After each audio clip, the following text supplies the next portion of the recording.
Welcome to the nightcap. Tonight we'll be making a bourbon apple crisp. So get your fall sweaters on, everyone.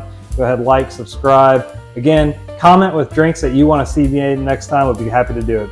This is an easy drink, so we're going to go ahead and make it in a glass full with ice. It's going to be 2 ounces of bourbon, 2 ounces of apple cider, half an ounce of orange liqueur, half an ounce of freshly squeezed lemon, and then top it off with ginger beer, and simple as that. So we'll go ahead and get it started. We'll go ahead and pour the bourbon in first. Tonight we'll be going with the Bullet. So we'll do 2 ounces of Bullet bourbon.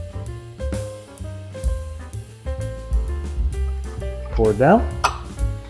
We'll follow that up with half an ounce of lemon juice. Then we will top that one off with half an ounce of orange liqueur.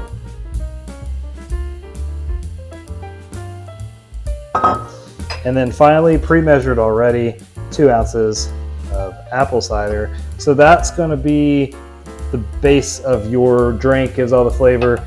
You can go ahead and mix that up a little bit, not much, just to get that going.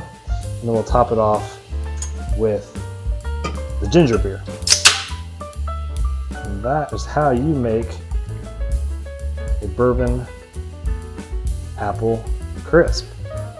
You know how we do things at the nightcap. We like to give you some extra tips. Let's go ahead and make this look nice and garnish it with an apple. She's a beaut, Clark. Cheers.